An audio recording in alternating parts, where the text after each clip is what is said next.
Let this be a reminder to you all that this organization will not tolerate failure.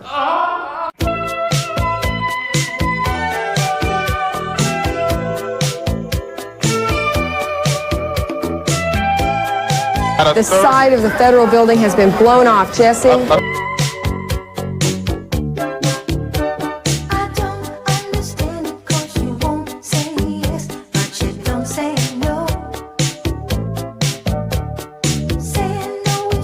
They believe they were part of a CIA project called MK Ultra.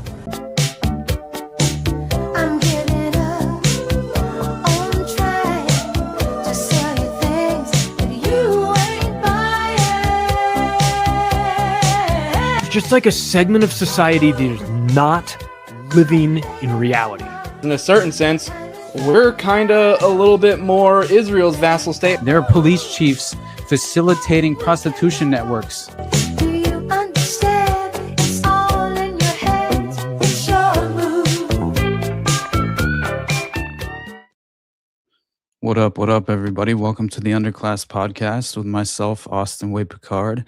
And today we are joined, obviously, by William Ramsey of Ramsey Investigates, who is one of my favorite people, honestly, to have conversations with, just in general.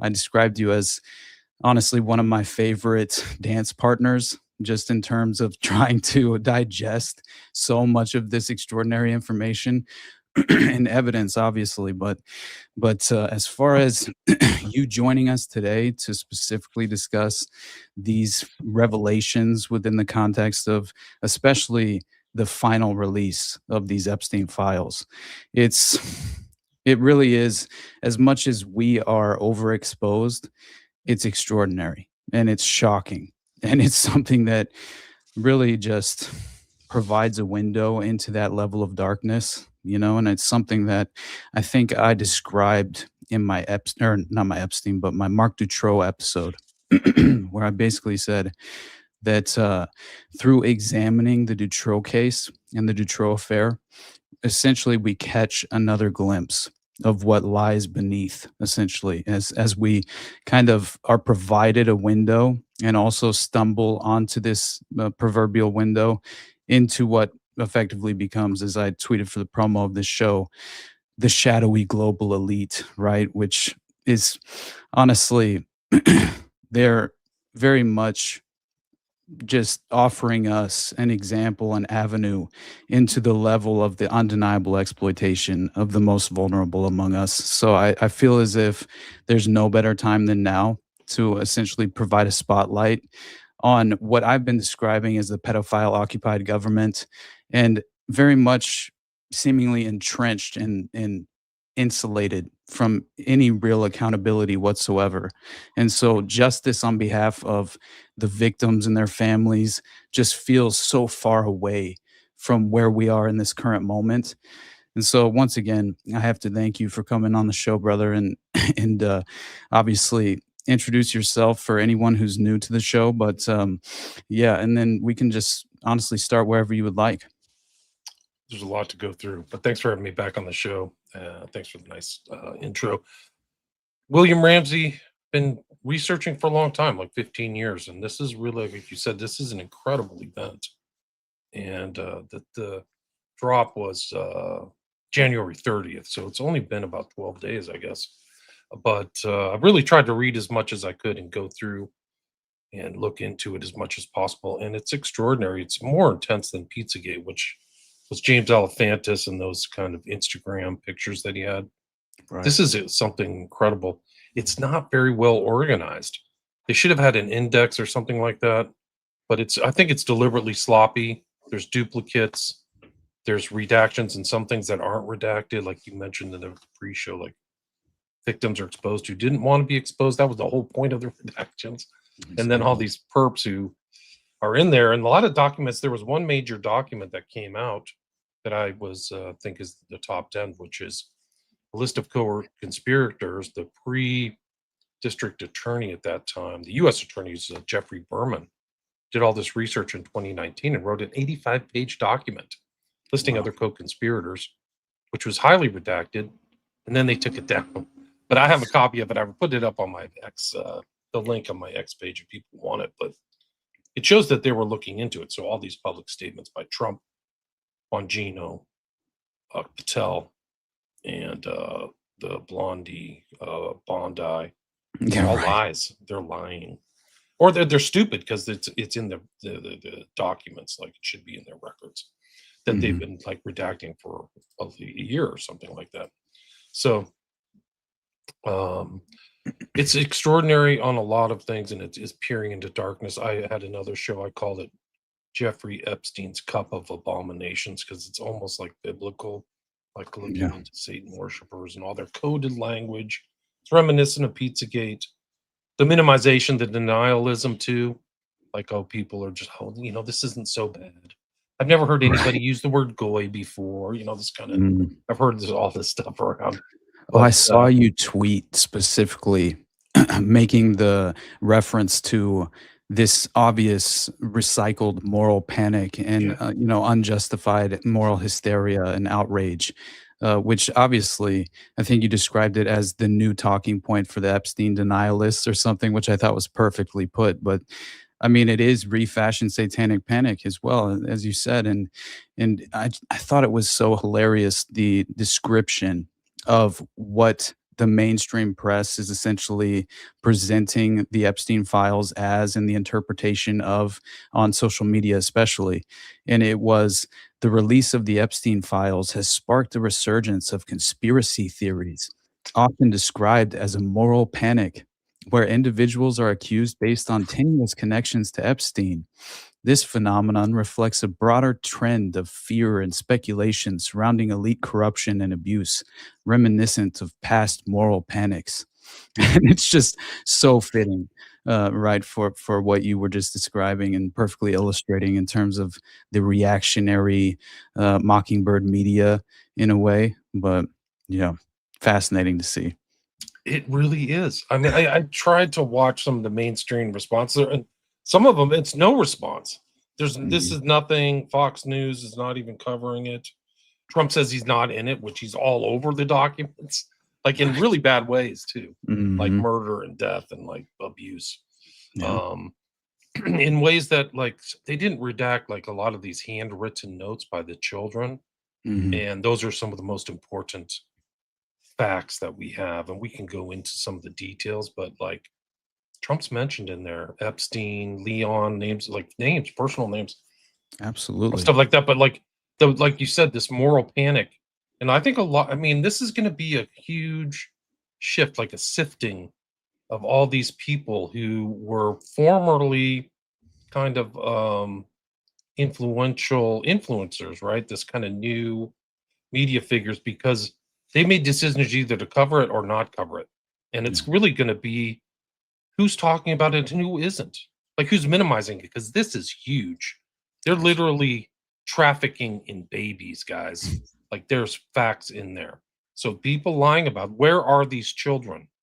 Where are the children that these little kids who were they called themselves they're teens, called themselves incubators? Where are those children? Yeah. Are they unknown? Because we knew from like earlier things, like I've studied, like I interviewed Derek Rose. It's hard to believe, but it was 8 years ago, about Epstein. I was like, who's this Epstein guy? Because it was Wow. before he was arrested. It was before, I call it like a watermark is the Julie K. Brown 3-part series that the Miami Herald put out in late 2018 that led Mhm. up to kind of this quote moral panic Right. of that time. But people like, they didn't know. They had heard stuff like there were other, things that happened in 2006, 2007. I think there was a Vanity Fair article. I have a link actually to all the old articles of 170 pages on my X account if people want to see all of the information that was put out by about Epstein 20 years ago. Mhm. But I think that at that time, this thing by Brown was what really kind of put the gears together to arrest Epstein, Right. and it's just an extraordinary event. I mean, yeah, there's just so much information in this thing. I think going back to my point, which I lost my train of thought, but it's like who's talking about it, who's not, who's minimizing this, and who's showing the incredible gravity. And I've talked to a lot of women since these came out, and they feel like a lot of them were betrayed, like women's values, especially even on the right, like these people like congresswomen and stuff like that. Green, Mace, the woman from Colorado. Mhm. You know, they're all seeing these. They're getting the unredacted versions. For people who don't know, we only got half the files. It's still huge because you can Right. piece them together. Like this whole web of connections is being put together. So anyway, Mhm. just Yeah. rambling at this point. Oh no, I think they're all just wonderful points at this moment, because for sure what I just mentioning Trump, obviously, I mean he's accused, and they're claiming this is a false allegations, but in terms of being accused of raping a 13-year-old in the files specifically, and then the connection to the Mar-a-Lago calendar girls and things of that nature is just it's stunning to actually read through, and then the level of redactions again is something that I think is by design, right? It was I believe that it was intentional to keep an individual such as a co-conspirator at the level of a Les Wexner redacted and protected under those redactions, as you're overexposing the very victims who have honestly the most to lose and already have lost, I think, the most in terms of just their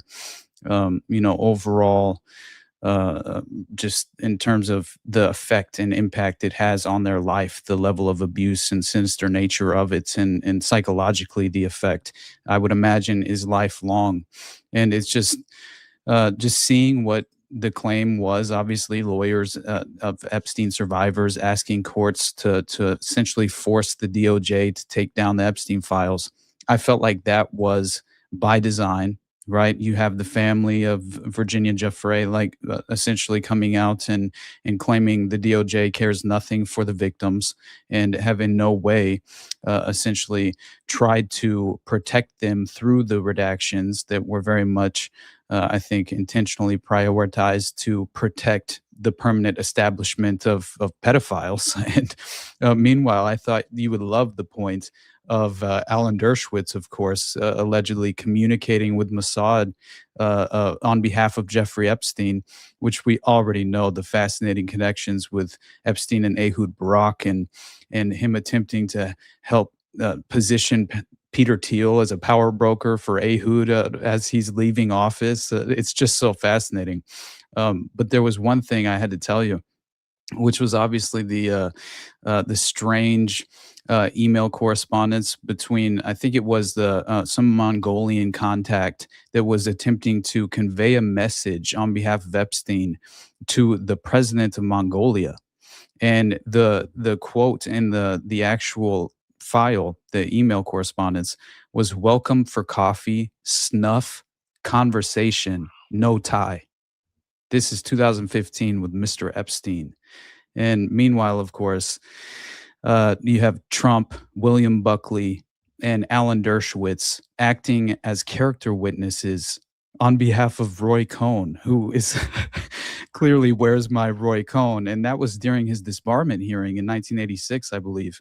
And I think it was Buckley himself who wasn't it William Buckley Jr., who was I think Howard Hunt was his godfather or something to that effect, I believe it was the story.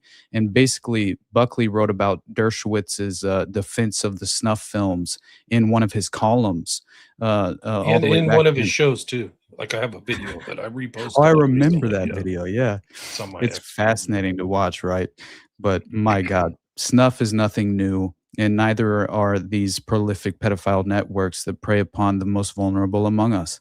So honestly, we could start anywhere considering the the extraordinary nature of these files, but I'm ready for The wherever you want to blackmails begin. there. Roy, you mentioned Cohn.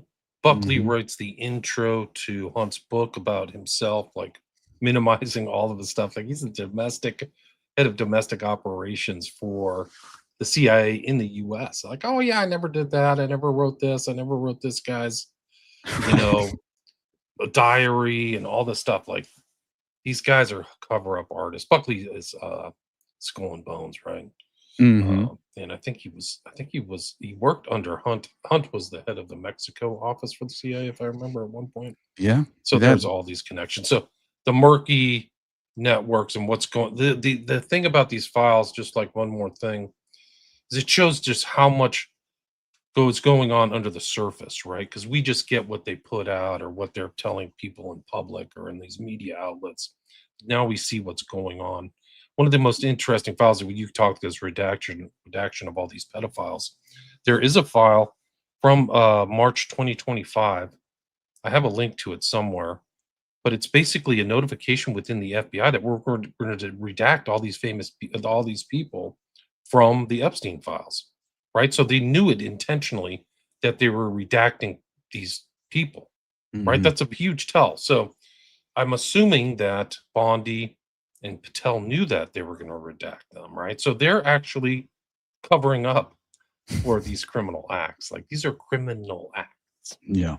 But Yeah, absolutely. this is Oh, that one file. I that was one talking thing, William, just before you start, I'm sorry to step on your toes, but I didn't realize last night whenever I mentioned this story from the Daily Mail from yesterday about 330 gallons of sulfuric acid being purchased for Epstein's Island on the very day the FBI opens their investigation into the pedophile trafficking charges. And I'm like, Six okay, 55-gallon drums, no less. So, like, bring me the six. classic 55-gallon drum motif from the mob, or like Exactly. dumping bodies in the ocean. Right, but the 33 in terms of the 330 gallons, obviously that's a reach, but still hard not to notice, you know? Right. I mean, it's incredible. I mean, the timing is everything, and that's the whole thing. Is like on the surface, these look benign, but then when you realize the times and dates, it's not because in the documents they're getting those things to clean out the supposed cover. And everything's a cover. The cover is that we're getting these things to like clean out the pipes on the island or something like that. That's their Oh my excuse. gosh. And that's what they put in. I think I have a slide on that. But that's what they put in the requisition, right? Uh-huh. But everything's dual use or whatever. So it doesn't, it's just interesting how they'll go through this facade, right? To the Yeah, public. Oh, I just want, we just need to clean out the pipes. I know I plausible just got, justification. I'm getting investigated by the FBI. Holy smokes, Yeah, like the exactly. timing, they're telling one person one thing, knowing full well. And it is interesting. You see that Epstein's getting more and more nervous from that late 2018 period up to his arrest in July 6th, 2019. Yeah. And we can get to this later. I have a document, but I do think they tried to murder him. They got him in jail to kill him. And Mhm. I think they tried to murder him. He's not alive.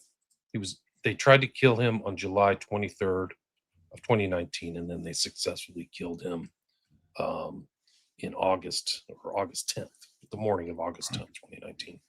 So, and there's a And lot of pictures. If they fake these pictures and stuff like that, um, it's probably the greatest cover up of all in all of human history, in my opinion. right. That's so crazy. I think it obviously it makes a lot of sense as far as the strange satirical posts that in regard to even some of the AI generated files I think were by design very much so. And I saw basically it was that picture where that was AI created picture of that. Oh, it looked like an aged Epstein with longer hair, right? And everyone was claiming it was from Israel. And but I just as in terms of the actual level of just yeah, satire taken seriously with these false reports, I think it's by design as well because it happens to just perfectly fit with the level of attempting to tie a lot of the interpretation of the files and also some of the most extraordinary evidence I think is being tied to this and deliberately so to this strange Pizzagate conflationary method that they're hoping to achieve. Which honestly, just considering the level of pizza references, I think it was 911 total references, which is fascinating, that number as well. But again, I felt like they were focusing on providing the spotlight to the more extraordinary and unprovable files and email correspondence and things of that nature, to at the very least kind of provide this false framework and I think a presentation that is plausible enough to the vast majority of the general public who are already seemingly unwilling to accept the reality of pedophile occupied government, and so they could easily hide behind this coded language that they're relying upon as they in a way disguise this limited hangouts. I think is sort of what's happening, which is why I believe the utilizing the excuse and of the defense attorneys calling for the files to be removed and then re-redacted on behalf of the victims and then reposted, they will take this opportunity to effectively memory hole so much of, I think, the most disturbing elements of what was discovered. And I mean, this is again, the code words, the coded language is very much important, but it provides no real fundamental proof of anything, honestly, and unless it all that it really does is reinforce what we already unfortunately know and are aware of. But I think that only really applies to an exclusive. Now, more than ever, I think people are waking up to it, but it does very much, I think, apply to this small subset group in society at large that are willing to question the permanent establishment and obviously consider with an open mind the level of deception playing out. But yeah, that's just my kind of perspective on the Pizzagate kind of conflation that they're attempting to make with the Epstein files, but it fits with the Satanic Panic 2.0 recycled narrative. So Right. They not just brought up surprised. the same playbook, man. Like, oh Exactly. yeah, you're conspiracy theory minded, the same Mhm. words, Right. unhinged, no evidence, all this stuff. Like, and then you read it, and it's like, but the code words are new. There's newer ones. Grape Mhm. soda and cheese, cream cheese, jerky, shrimp. The Like these shrimp, people, right? That yeah. freaked me out when I read through that. Well, I got a lot of shrimp references. I would give a heads up to anybody listening, like, this is gonna get really dark. Like it's super dark. It's darker. I have new and like I was telling you pre-show. I've got new connections nobody's made. So, um, Awesome. I mean, it's transnational. They're into really dark stuff, and you like both of us. I think are kind of prepped because we've done these shows on this like Brussels or Balenciaga, right? Or Yeah. this whole all the coded stuff inside these Balenciaga pictures and the really dark things. Like these people are super dark. And Marina Abramovich, who's in these files as well. And there Yeah. was like she's meeting with all these tech bigwigs, including Musk, in Palo Alto, in Northern California, at the head of Brockman, who's part of the network, in 2015 and 2016, before Pizzagate, before the blood, the spirit cooking stuff came out. And a Yeah. lot of these guys never came forward. Nobody said like Musk can say, I went to dinner with her. I was put up by this Edge group by John Brockman. I didn't know, a lot of these people are going to get away with it by just saying I didn't know, Right. but at least they disclose it. Like Joe Rogan his show is the Epstein network. I So know. many people, everybody's on there. Even his chef, even Epstein's chef, like I forgot his name now, but he had a 3 name, but it's Kraus. Pinker, I think, has been on his show, Rogan show, Weinstein. Just so many of these Mhm. people were mentioned in these files. Jonathan Haidt, or Haidt, Haidt. They're Okay. all in this thing, and they're all sending emails to each other. Mhm. And So Dreesen and Peter yeah, Thiel as well, right? right, Yeah. right. Mhm. So it's these code words are dark, and I've got a lot of stuff on that. But once you realize why they're calling shrimp, like what that their baby's missing. They're Yeah. not one of the myths too that I've figured out looking at these files is what they've told to the public is these guys were Hebrivores or Hebrophile, I think is the word where they just like young women, right? We Yeah. just like 15 or 16-year-old girls, and that's our interest, which is illegal, but Yeah. that's a myth. That's a total myth. There are Mhm. pictures of these guys and girls and stories of 10-year-olds, 9-year-olds, all kinds of stuff like that. So it's way worse. Yeah. So yeah, the Jeffrey Epstein experience, it's kind of like that. If you go back and some of these things that Epstein chef, when Rogan had Epstein chef on, he never asked him any questions about Epstein. Percy Allen or whatever is Perry. Michael Perry, I think his last name is Perry. Okay.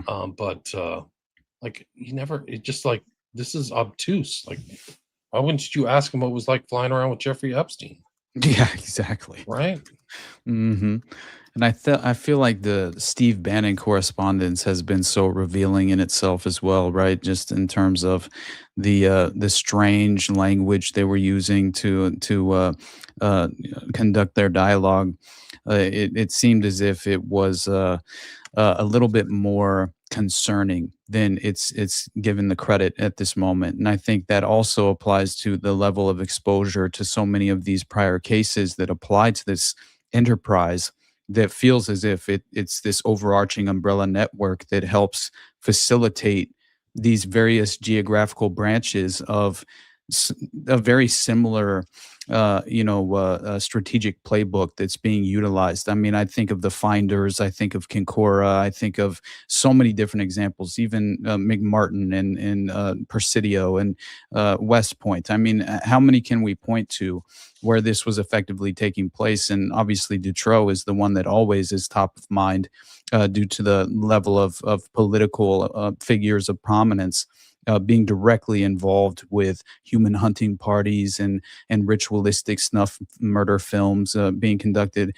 in like a major defense contractor factory called ASCO. This was real. Two guys were on the board of this company.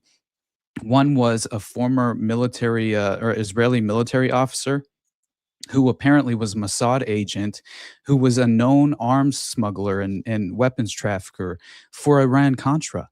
And he's sitting on the board of this company that has a factory in Belgium that Regina Louf, X1 in the X dossier, one of the critical victims that had DID and everything else, and that was brought into the network by her grandmother that ran a brothel in Nazi Germany before relocating to Belgium, and apparently offered officers and enlisted men separate brothels within Germany during the war.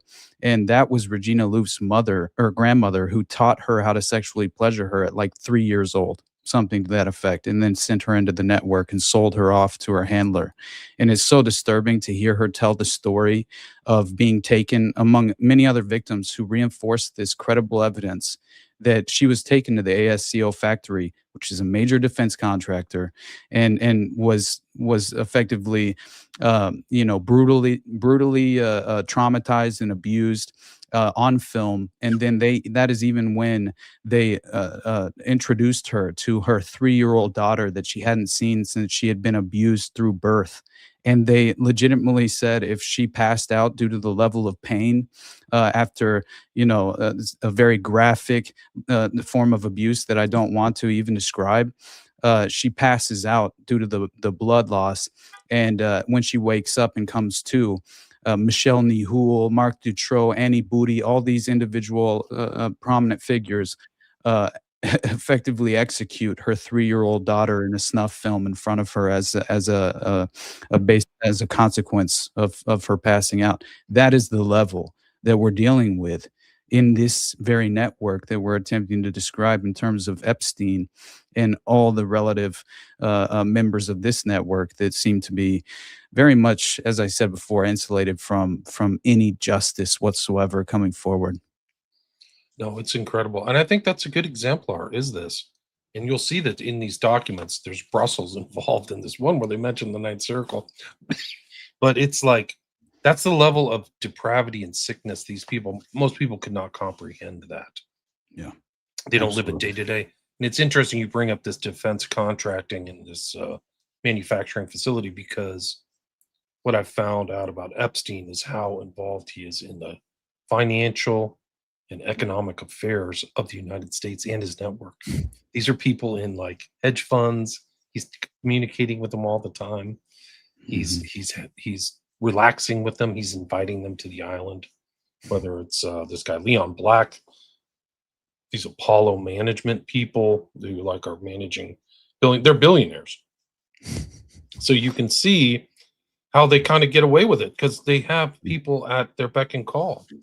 These files are so crazy. We can just go through them. I mean, people will not believe this. They're like talking about, oh yeah, I know this guy. He's ex Delta Force. Like they're trying to like hire like ex-military people of the Special highest forces. caliber. Yeah. Like what the heck? Like you're talking about? They are all Jews. A lot of them. Gates isn't Jewish. Musk isn't Jewish. Right. Thiel is definitely not Jewish. Mhm. But there's a lot of that. You know, they use the word goy. I Right. don't think they ever thought that would come out. Honestly. Oh, it You mentioned the wasn't. Bannon, the Bannon Epstein things are crazy. Mhm. They're so Isn't good. it? Epstein calls Bannon like good boy, like he's his dog. It's Oh my like God. good boy. Oh, that's a good attaboy. He says this to Bannon in Right. 2018, and Bannon just takes it. It's incredible. Anyway, there could be a whole show on the Bannon Epstein Oh, exchanges. 'Cause there's so many. absolutely. Even There'd that be interview, constant man. communication, yeah. That interview was so funny to watch. He's obviously attempting to run some sort of rehabbed rebrand of the image of Epstein in a way, and but yet No doubt also about come it. off as a sort of hardball journalist in that's going to push back is kind of how he attempted to present it, I think, but very much a failure on that front. But I will say the moment. There were a few very revealing moments, obviously. I thought when Epstein's attempting to justify some notion, which is obviously not necessarily based in truth, which is regarding no scientific explanation or basis for how you're sexually attracted to another individual, and also no scientific explanation for what evokes this certain sense of creepiness. And then then he talks about how he was introduced to the Trilateral Commission, and that it was basically described as the Illuminati group that helped rule the world and run the world from behind the scenes, and then obviously instantly says, yeah, of course I'll be a part of this. And it's just so crazy to see him say that. What's really scary is like this is one guy who got exposed. I think a lot of these guys are in on this and they know it. And that's the network of trafficking, exchanging. It's eyes wide shut type stuff. And even that Regina Louf is like almost like one of the victims in Eyes Wide Shut. And the parallels are there. They're really stark and obvious. Like women as furniture, as manipulable, as disposable, as a totally objectified, have their babies, but also, traffic and thing.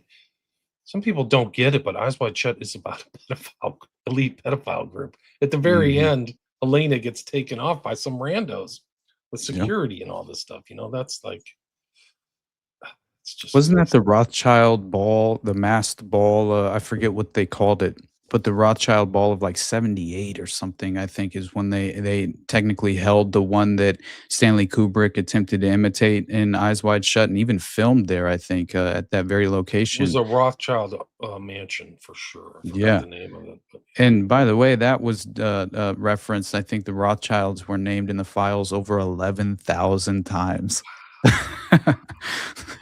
they're like one of the crazy things that overlaps is like the same woman, Evelyn D. Rothschild, is in these files and she's in Pizzagate too. Like she Mhm. spanned 10 years. She's still around. Yep. And she's there with all those guys from like the left wing action groups and stuff. I forgot his name offhand, but close to Alephantis. I think it was Alephantis' boyfriend at one point. So like she's like, That's insane. it's really insane. I mean, Yeah. in some of the admissions that he says, like he presents himself as a representative, Epstein does as a representative for $160 billion Rothschild fund. Yeah.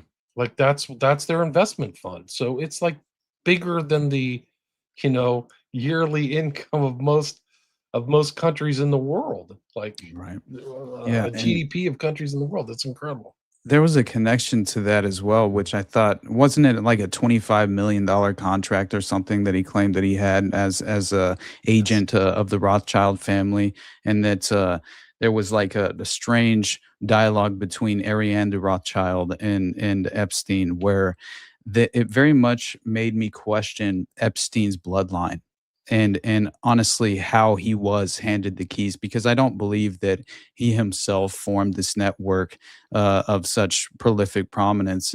I almost I think I've read in the past that essentially people have made the connection that this was actually Roy Cohn's sexual blackmail operation, and the keys were just handed off to Epstein and Wexner at a certain point. And that makes sense in terms of Air America and the same essentially the same CIA cutout, which was allowing these clandestine flights not only for the Epstein network but for the finders, and flying into Cabazon and utilizing Cabazon as a basically a housing facility for some of the abducted children that they were apparently facilitating and moving throughout the network. But the connection questioning the bloodline came with that strange email where Ariane de Rothschild claims that Hitler was destitute in Vienna, right, when he was, which obviously in my Hitler and the Nazi occult episode, this is the moment in time where there are all these allegations that essentially Hitler was a mind-controlled male prostitute in Vienna and was destitute at this moment.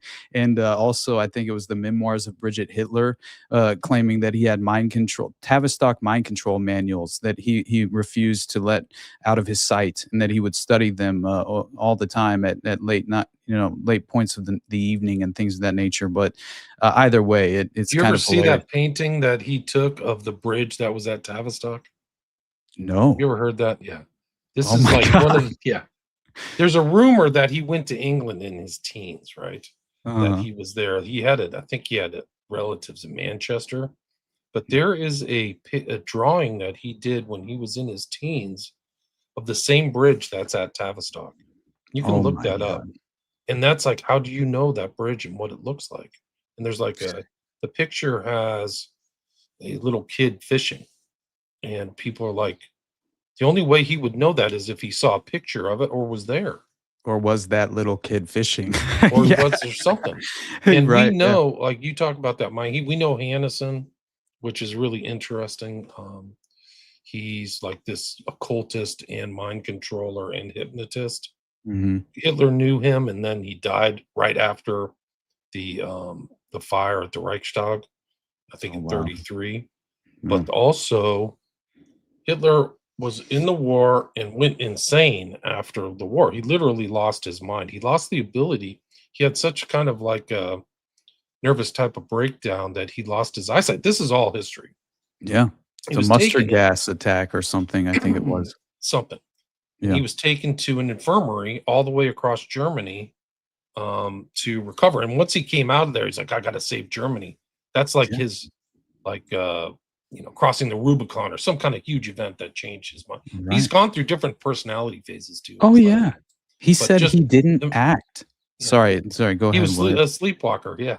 He Yeah. like acted with sleepwalker. But in this facility, we know the doctor who managed that facility was into hypnotism. He was into Yeah. like heavy duty hypnotism.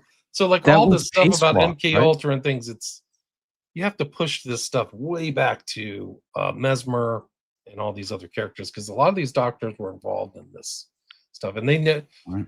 it's not, a lot of it's not publicized, and a lot of people just don't think it's important. They just like Mhm. they'll just like, it's not important to my story. I want to see him as a Jew hating anti-Semite or whatever. Right. Which he was. Exactly.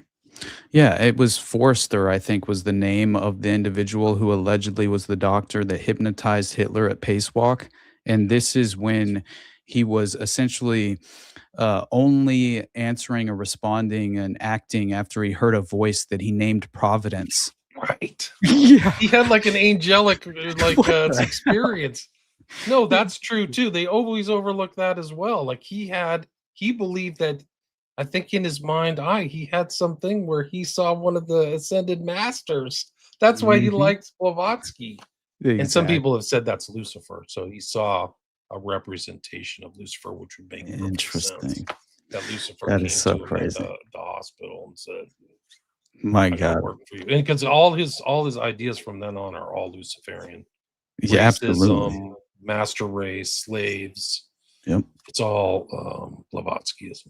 Exactly. And I don't understand how people act as if he was generous with the relationship he had with these German shepherds. I've seen people making these claims as if he loved children and dogs, and I'm like, man, look up what the Nazi SS was responsible for doing when they were given those puppies, those German shepherds as puppies, and then essentially going through some sort of traumatic mind control experience in order to prove their loyalty.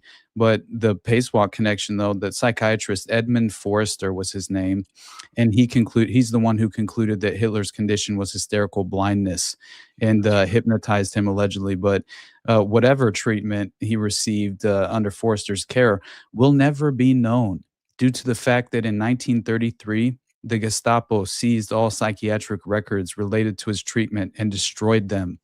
Forrester also committed suicide that very same year. I'm sure he did. It's huge cover-up jobs. Like, that's the whole thing, is the night of the long knives. Like, and this is like what historians can do if they're focused on one aspect of it. But the night of the long knives was like, I got to get rid of anybody who knows I'm gay. I got to get rid of my psychiatric history. This is my chance. Like, this is what he's been worried about for a decade. So he kills Ernst Röhm, who's like openly gay. Like, that's his closest buddy for like 15 years. So he's got to get rid of him, and he's got to burn all these documents. So he burns all these documents, Right. like relating to his past. So we'll never That's so know. funny. And there were other things. There was a guy in Austria who kept a book on Hitler and his secret past. And he made sure to kill him too when the 1938 came around. I forgot his name too, but like, he had all this like info on Hitler. Like, Wow. that book never made the light of day, and he died. Of It's like course. 1938. Yeah. Exactly. Well, the way that this all ties back into the Epstein files is because Ariane de Rothschild had the audacity to message Epstein and say, first, it turns out to be 100% true. Hitler was selling his clothes and artwork and living in a shelter funded by Jews. Epstein, Rothschild, and Gutman. No conspiracy. The Epsteins were the Vienna bankers. Bought their bank on the ring, hence still Polias Epstein. Where are you? I'm in bed with your cold.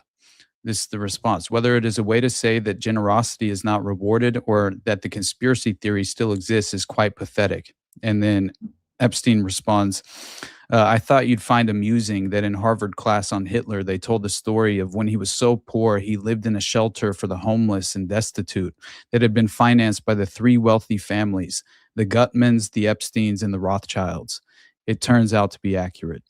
So that I 100%, it made me question the rags to riches story of Jeffrey Epstein and how he became this prolific pedophile of prominence running this network. Again, I think it's far more likely and plausible that this was just an extension of Roy Cohn's sexual blackmail operation passed off to a different face. I could be wrong, but I think you're right. Don't you think he was handled? Sometimes he comes across as somebody who's not that clever. Like, exactly. He's not refined in certain things, like an educated person, where keep his mouth shut. And people this is like stories that come out when they're sitting with him. He's a bit vacuous. Like, he doesn't have a frame of reference as clever as other people. But so it makes sense that he was a front. Like, there are other people around him who are very smart, like Alan Dershowitz, who's absolutely brilliant. I'm not going to say anything about his morals, but my he's a moral leper. But if he has help from a lot of other people. I mean, the mega group's the one who's like beyond him. So it paid off. I think that even Lutnick said in a recorded interview recently, he was the greatest blackmailer of all time. Wow. That Epstein was the greatest blackmailer of all time. Let's see if I can find that. It's an incredible statement. It really it's the guy is. sitting behind Trump. Right. Like, oh yeah, he's the greatest. Yeah, here it is. Let me see if I can play this. I don't know if you want to play the whole thing, but it's at the end. Let's see. There's a lot going on. I mean, the timing of our interview is incredible because all this stuff went down at Congress today. I know. Yeah. Like, that's Was it Clinton and Who else No, is? Bondi was in there. I know today. Okay. So I think set to testify was like Clinton and some other major individuals of prominence. I can't recall now. But I did find it interesting, at least because I thought they would potentially wiggle their way out of even having to publicly testify in any real sense but who knows? I think as far as what you were just referencing in terms of Epstein's like unimpressive nature, that very much was exposed in that interview with Bannon, and even when he asked him about his classification of sex offender, his classification, right? And he says tier 1 and pushes back instantly to the tier 3 classification, and then when Bannon asks him, "Are you the devil?" and he responds, "No, but I have a very good mirror," or something like that, and very strange, right? what does that mean? Exactly. Is he saying coded language again? Yeah, If you want to play this, you can play the whole Oh, yeah. thing with Ludnick, Giving or you can tour just in play the the living end. room, big living room, and then across from it is double doors. I assume it's the dining room. Yeah. And he opens the doors, and there's a massage table in the middle Ooh. of the room, Ooh. and candles all Ooh. around and stuff. So I ask very insightful, cutting questions. I say to him, "Massage table in the middle of your house? How often you have a massage?" And he says, "Every day." And then he like gets like weirdly close to me, Ooh. and he says, "And the right kind of massage." Ooh. Now my wife is standing here, This is a So staged she interview, looks at from- me, in my opinion. It's and just I look at her, complete- and What do we you call say- it? Kafebe or whatever it's what's the word you Yeah, use? exactly.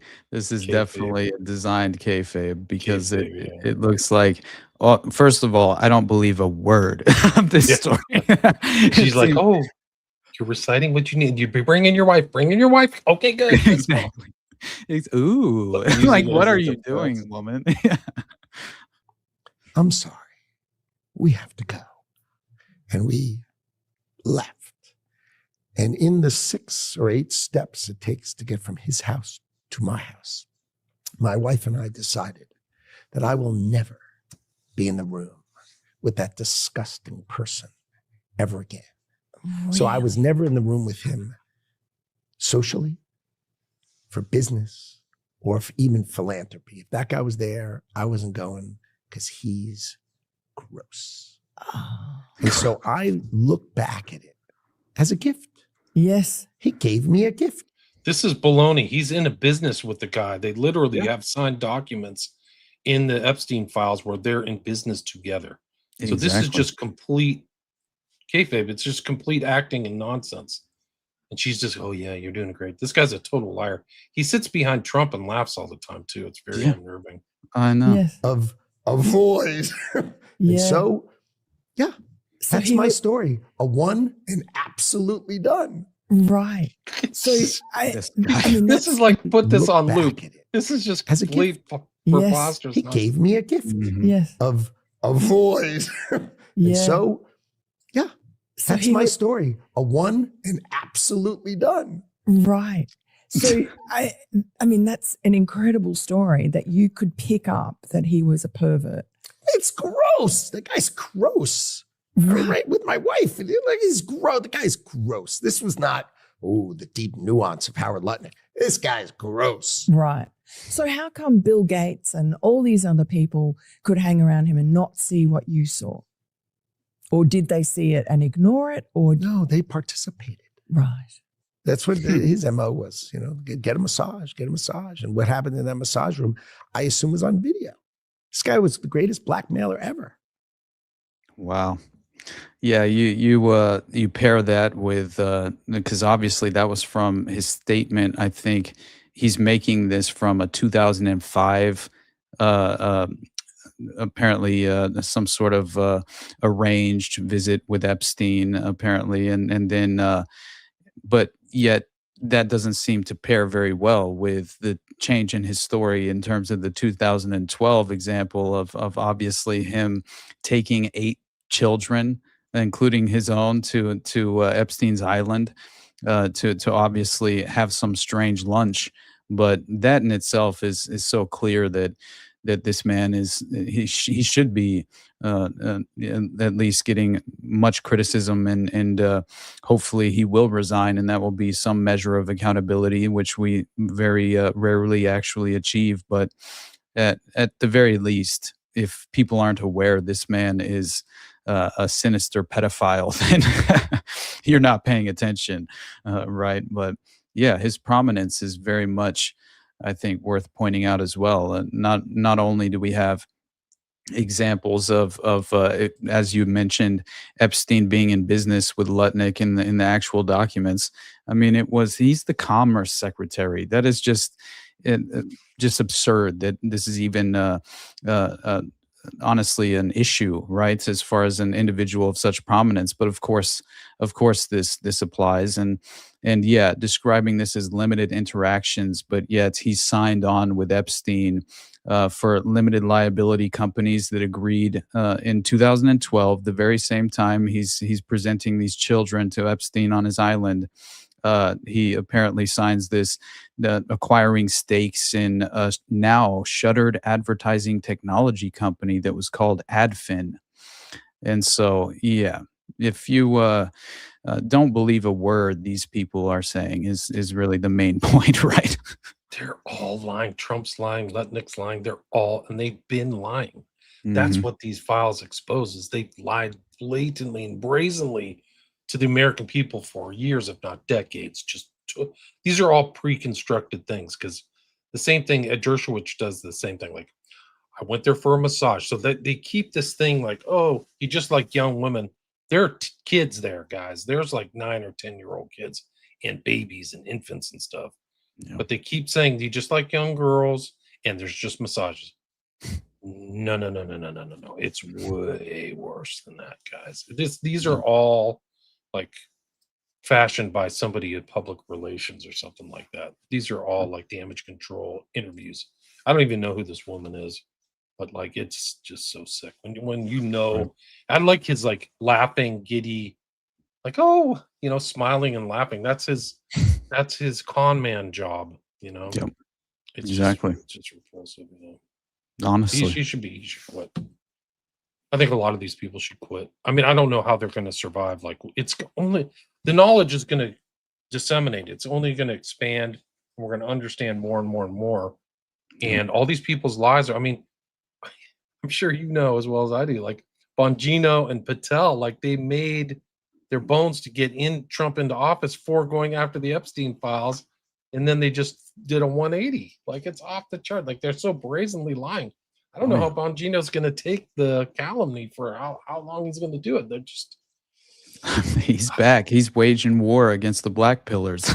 Sure is. It's just so hilarious to see these people. I mean, he was on what they called during the Clinton administration, Air Fuck One, I think is how they would describe it.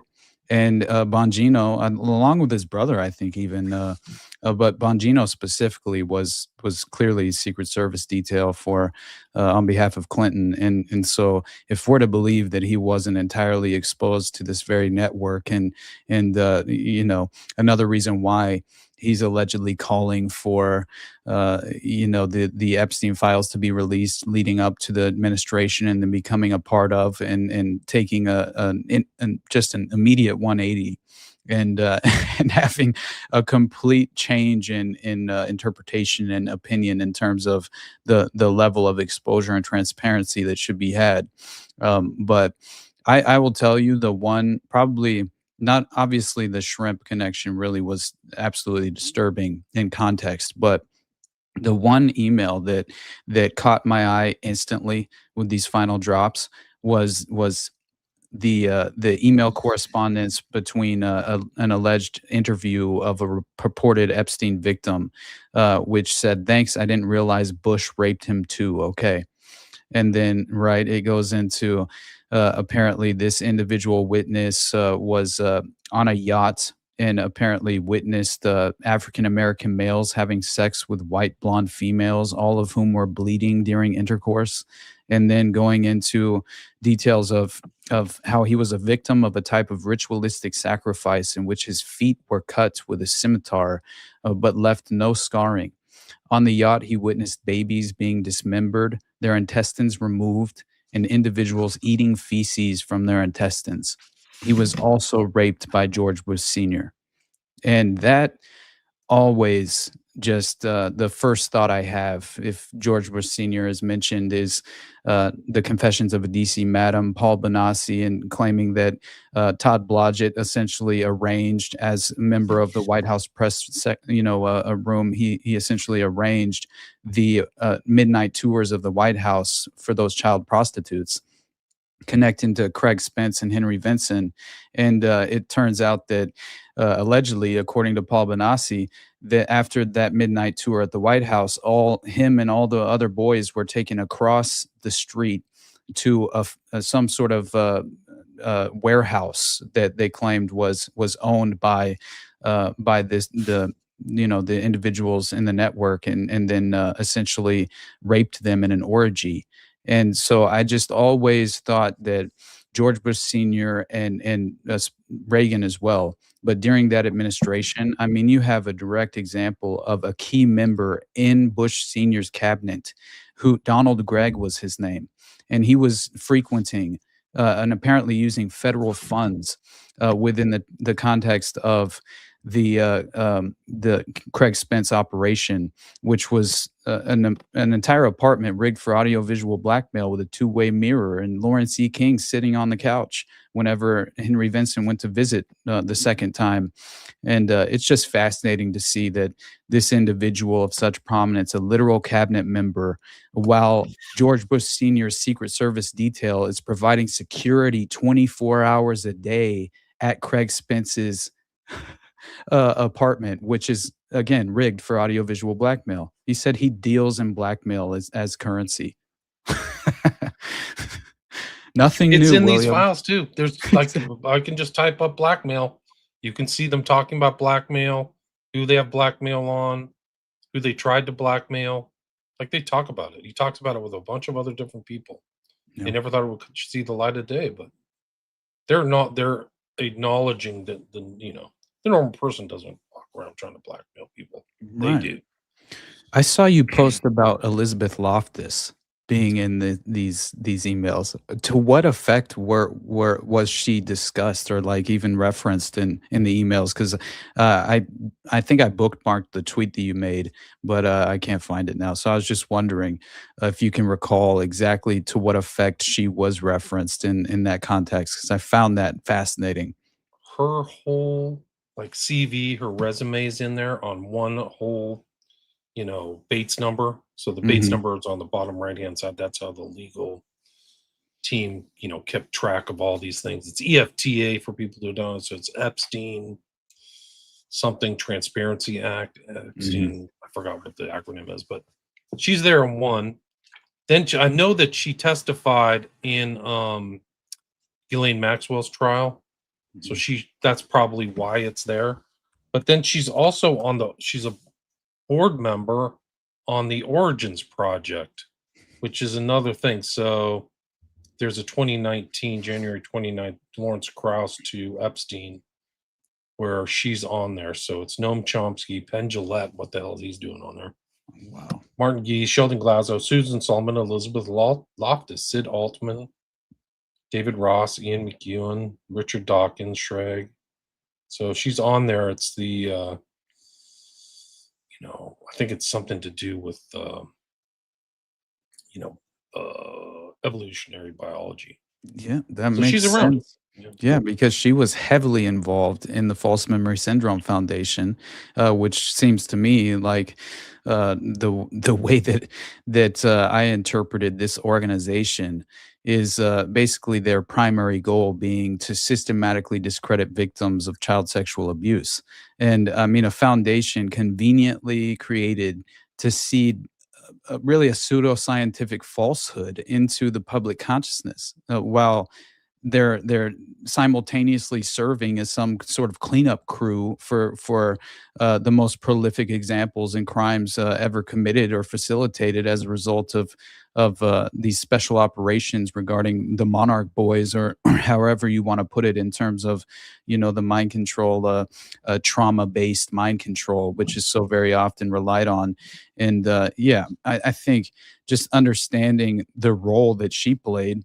I mean, I discussed the Jimmy Shaver case as well during that False Memory Syndrome Foundation episode, and that's when that man's found near the military base in a trance outside the woods and had just brutally killed a 3-year-old, and it's just the most. But he's yet unresponsive and doesn't even recall the identity of his own wife when she comes to visit him. And turns out he was a key victim of Jolly West and his behavioral modification experimentation. And Elizabeth Loftus, she's best known in relation to the misinformation effect, false memory, and criticism of recovered memory therapies. So very useful. In 2002, she was ranked 58th in the Review of General Psychology's list of the 100 most influential psychological researchers of the 20th century. The following year, she gets a distinguished award for scientific application of psychology from the APA. And that same year, she was also elected a Fellow of the American Academy of Arts and Sciences. Now, what I think is most interesting is that, as you had mentioned, she's a member of the False Memory Syndrome Foundation Scientific Advisory Board, but then she provided expert testimony or consultation for lawyers in over 300 court cases of some of the most prominent and controversial figures in recent memory, and consistently stepped in as an expert witness in order to testify on behalf of the defense.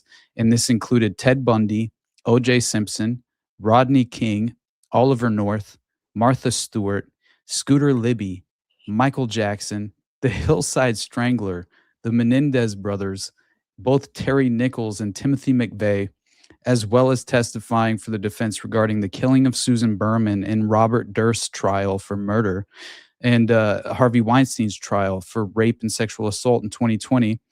It was Loftus who testified for the defense. And if that's not enough, her most recent high-profile case happened to be when she testified for the defense during Ghislaine Maxwell's trial regarding sex trafficking of underage girls for Jeffrey Epstein. So that is one of. I'm going to go back and look at her testimony again and what her expert statements. I just interviewed Colin Ross, who's probably one of the most knowledgeable people about dissociative states in mind control out there. And he said stuff that was so, I can't even repeat it, graphic about her. So it would make sense that she's involved in memories because she's a perp, man. According to him, that's not me. That's he said some, like child Epstein type stuff about her. Like, whoa, like I didn't elicit that. I didn't ask him about that. But she's notorious. And she charges like an arm and a leg. I think her billing rate's like $750 an hour, $1,000 an hour. Oh, wow. But she has an incredible resume. So she was on the FMSF with West. Like, that's the whole thing. So, like, there's cases that he's involved in where she's an expert. Like, these are conflict of interest and stuff like that. It's like, you shouldn't be on there. Give me a break. And for people who don't know, the False Memory Syndrome Foundation is very well financed. Where's this money coming from? Like, you guys have freaking journals and there's tens of, experts, 40 experts. So they had a lot to cover up. I think that even Colin Ross even referenced that, like, these people's testimony who were victims or subjects of these mind control things. That's why, they were never believed, because then the expert would come in and say, no, these are all fake, made up, you're having bad dreams or something, right? So then it never came out. Exactly. And that's what West would do. West did that to Ruby. So not only did he like mess with his brain, it seems like, or give him an overdose of LSD like he did to Tusco, but he went out in public and said, yeah, the guy's schizo. So, you can go look in 63 at all the things where West is commenting, and it's just like that thing went out all to the public, right? So, this vaunted professor says that Ruby's looped you. Yeah, And so then everybody just goes, well, he's crazy. Oh, I made him freaking schizo. It's like, I know how to exactly. do schizogenesis. Like I did it to that guy Shaver, right? Yeah, and that was always kind of what I thought about potentially what happened to Tim McVeigh when Jolly went and visited him as well. Is perhaps he planted the notion in his mind subconsciously that without a doubt they would intervene and provide a counteracting substance to the lethal injection, and he would live on to provide vital use for this clandestine sort of gladio domestic operation, but maybe on the international stage instead, and live out your days in some remote beach location or something. But I'm not saying it's not possible, but it was always difficult for me to kind of walk away from it thinking they wouldn't have tied that loose end off as firmly as possible. And you just mentioning Jack Ruby, it was one of my favorite examples, and I used it obviously in my JFK assassination episode whenever I discussed what happened to him as he was willing and able and finally awaiting his a moment where he could testify and sort of blow the lid off of things, and what inevitably takes place. Beyond his fast-acting cancer diagnosis, which is very strange, understanding the level of technique and strategy involved with the CIA and their ability to priority target assassination, at least conduct these targeted assassinations at such a scientifically sophisticated level. I mean, the heart attack gun is real, right? And just seeing that what was it, in '64? It was when Jolly went to visit Jack Ruby and psychologically examine him in preparation for his next trial. And apparently one of the techniques that more than likely was utilized was throughout his research in the 50s.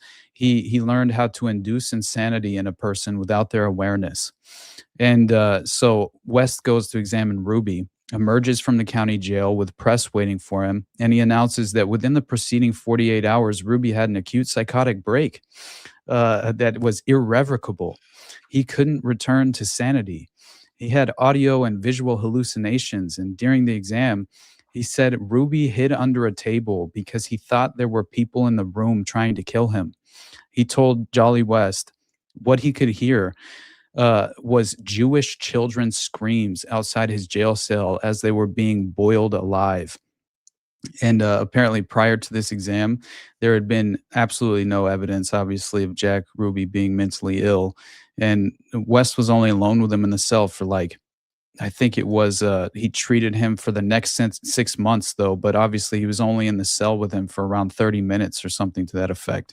And then he's effectively babbling and incoherent, and grabbed the investigator for the Warren Commission when he was reportedly set to testify, which was Arlen Specter, who was compromised, and said, "Don't you know they're killing Jews?"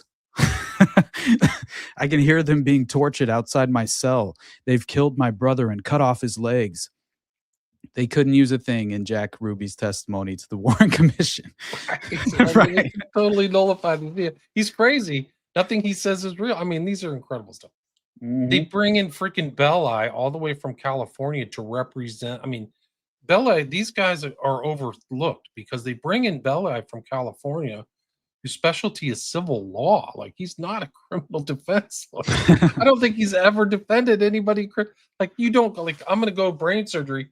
Let's get this foot surgeon over here. You know what I mean? Right. Like, it doesn't make sense until you figure out Belli is running hypnotist lessons and is friends with William Joseph Bryan Jr. And he had a freaking, like, they're called the Belli. I have a book of it over here. They're called the Belli sessions, and he's bringing in William Joseph Bryan to talk about jury selection and hypnosis and stuff like that. And then he goes over there. So Ruby's handled from multiple sides by people who know about mind control. Belli and Bailey are like guys who were affiliated, good friend. Belli was a pallbearer for freaking William Joseph Bryan Jr. No when he way. died. Oh He my mysteriously died in a hotel room by all these expense hotel. People, hotel rooms are some of the most, I cannot tell you how dangerous a hotel room is if people think they want to off you. It's one of the most dangerous places you could be for an Mhm. intel person. It's like, this is like a prime spot. There's no witnesses. Exactly. Like you just, I mean, anyway, they always overlook that line. Like he's like, Mhm. he knows. And both him and Bailey are friends with him, and they're both all womanizers, all three of them. And actually, apparently, West too had girlfriends in a lot of different places that his wife never knew about. So when he was traveling around, he could be a Casanova or whatever. Wow. They all know these techniques to influence women. I'll just put it that. Yeah. Exactly. And no, I think it plays into the application of these methods within all the various examples that we've used in terms of these cases and how much they overlap. And I think that's what the Sure. One more Sorry, thing Matt. to interject is in the Bannon Epstein, correspondences on iMessage or whatever they were using, Skype. They talk about Mesmer, and Epstein goes, "Mesmer was a great man." Like he literally knows who Mesmer is. Oh You see, if my I can God. bring that up. It's incredible. Like some of they're like riffing off each other intellectually, and I think like it's something like one of their flexes is Right. to just show how much knowledge and reference and know people.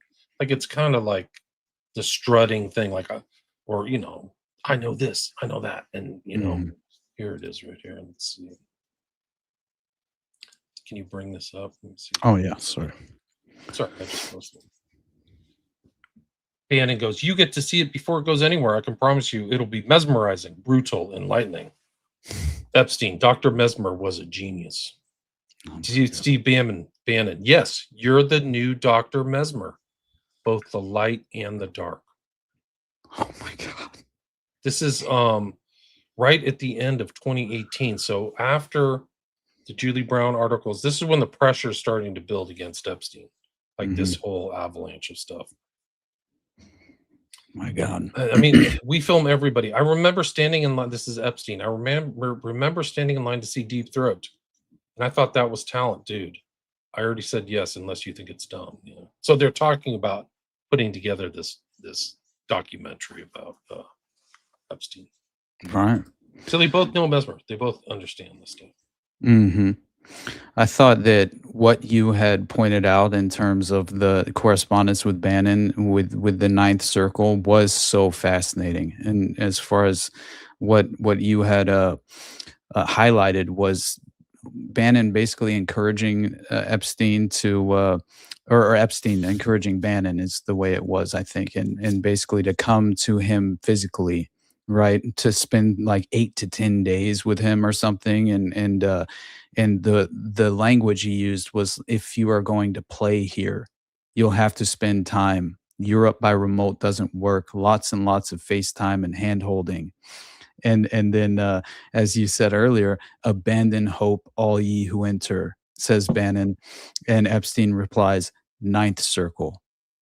And what are your thoughts instantly when you first read that? I'm curious. I just went right to the secret society thing. Exactly. Can you bring that up? It's the second slide on the Epstein Mhm. files. Maybe the public, people who are watching this can see this. This is really fascinating because it's an email exchange, but it shows that Bannon is in Brussels. And he's writing it with a guy in reference who is a part of his Humanitae Dignitas type stuff, who was like really one of the guys who's in there is literally a member of the Knights of Malta. But like some of these things are triggers in my mind. Like Brussels is the epicenter of the EU. It's also the epicenter of the Dutroux scandal, where these kids are trafficked to all of the elite, much like what's happening here. It's actually the Dutroux is probably pretty similar to the Epstein network. So when these are like words, when they're exchanging, I'm like, okay, secret society, non-public stuff, private diplomacy. Then he writes, hope, abandon hope, all you enter here, which is like into Dante's Inferno, right? Exactly. And instead of like this to me is a tell, because people have criticized me for like, they don't understand what the Ninth Circle is. You do. So they don't get it. They just go, oh, he's just referencing Dante.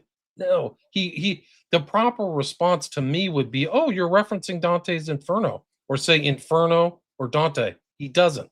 He goes straight to Ninth Circle. Right. And that to me is kind of like a giveaway tell. And maybe you can tell Extraordinarily. what you know, like Ninth Circle is really dark. Like it's, Yeah. and then the thing is that I had interviewed last year Kevin Annett, who writes about the Ninth Circle. So I knew it, and then I posted his interview with Imaginarium or Imagination. I can't remember the name of the podcast, but he did an interview about the Ninth Circle. And so the frame of reference in the people who are looking at my stuff, they just don't know where that fits in the whole scheme of things. It's a secret society. Exactly. I thought instantly of Roman Polanski and the Ninth Gate. That's just the first thought that I had, and how it was basically I think some sort of subconscious harvesting of energy in a real way for 1999 being the reverse of 1666 and the alleged book that was this grimoire, this occult grimoire that Johnny Depp's character was hired to essentially go and find, and it's all in order to ritualistically summon Satan is basically the point of it. And you have clearly it's some sort of ushering in of the Antichrist in a way to bring forward the age of Aquarius and this dawning of a new era.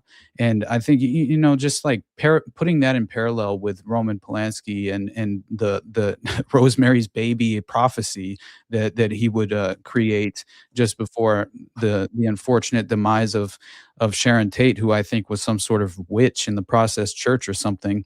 It seems like you have this birth of a new era and new ion, not era. Okay, Uncle Ted, sounds good.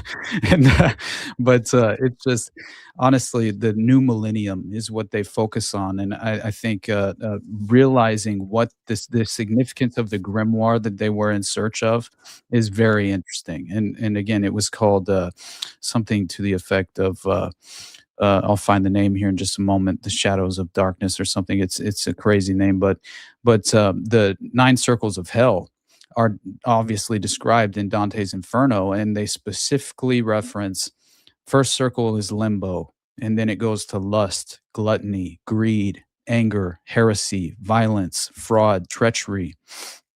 And all throughout the film and the plot line, essentially Johnny Depp experiences these 9 circles of Dante's Inferno, and he engages in all of this you know, sadistic and sinister behavior in a way. And I think through having a sex ritual with the Whore of Babylon at a specific geographical location with all the elements required, then they could effectively summon you know, basically the Antichrist, you know, formation of. And it's just very strange to see the level of symbolism involved in the film itself. I think Boris Balkan, the name of the individual who hired Johnny Depp, who's this very wealthy, prominent figure, I think his private collection was behind, like in this you know, closed off room, and he had to enter 666 to enter, and obviously it was he shows his most prized possession to Johnny Depp, and it was the 9 gates of the kingdom of shadows. And it has an inverted pentagram and all of this on it. And the hangman you see just before it predicts the death of in exactly that same fashion, hung upside down in a way, was a personal friend of Johnny Depp's. But yeah, Balkan describes it as they form a satanic riddle correctly interpreted with the aid of the original text and sufficient insider information. They're reputed to conjure up the Prince of Darkness in person. And so that was my first thought whenever I saw you post about the 9th circle. And then I fell down the proverbial rabbit hole into the depths of darkness, and I realized, oh my God, this goes so much deeper, and unfortunately has just an extraordinary historical reference point that is worthwhile in understanding. And I think that presents itself in the form of this young girl who went missing and disappeared in 1978, I believe, or 83. No, 83 was when she disappeared, basically. And her name was Emanuela Orlandi. And it turns out there was an international court set to investigate Pope Leo's complicity in the ritual murder of children and the disappearance of Emanuela Orlandi specifically. And so through reading some of these, and by the way, this is all essentially it's located geographically within the context of Rome, Vatican City, and Brussels. So again, we have Brussels and Belgium playing a fundamental role in this sort of abuse. And so as the story goes, Pope Benedict was allegedly prosecuted and forced from office, right? There was a criminal lawsuit that was launched against Pope Leo and Robert Prevost and charged with them with complicity in murder, criminal conspiracy, and crimes against humanity. And allegedly, this girl was against, this was a bishop of Rome, allegedly, because based on this evidence, he was linked to a ritual and rape and murder of children as a newly ordained priest. And so the torture and disappearance of Emanuela Orlandi happened on the summer solstice of 1983, which, as we know, a cold holiday, very much hyperactive, unfortunately, in this context. And so anyway, I'll get to the point, which is basically that you have investigators with the International Common Law Court of Justice who interviewed a former participant of the Ninth Circle cult, as well as a victim survivor of these various murder rituals and things of that nature. And both of the witnesses claimed that Robert Prevost participated in the killing of children as part of his induction and initiation into the cult. They also stated that Prevost was present at the rape, torture, and subsequent disappearance of Emanuela Orlandi on June 22nd, 1983, in a chamber beneath the Vatican. So they had corroborating evidence from Vatican archival evidence that apparently consists of a log of the details of all Ninth Circle ceremonies held in Rome since 1870. The record confirms Prevost's presence at these events in September 78 and in June of 83. And the final point is basically that, according to the court prosecutor, the quote was, apparently the new Pope Leo, Robert Prevost, was inducted into the Ninth Circle soon after his ordination as a priest in September 78, the same month that the former Pope John Paul was murdered in the Vatican. Prevost's induction into the cult occurred at midnight on October 16, 1978, in a sub-basement catacomb beneath the Vatican. During that initiation, the newly appointed Pope John Paul II presided at the ritual killing, dismembering, and cannibalizing of a 4-year-old Italian boy. Prevost was also present on June 22, 1983, when Emanuela Orlandi was kidnapped by Vatican agents, raped and tortured by Ninth Circle members, and then taken to Germany to be sexually trafficked and possibly sacrificed.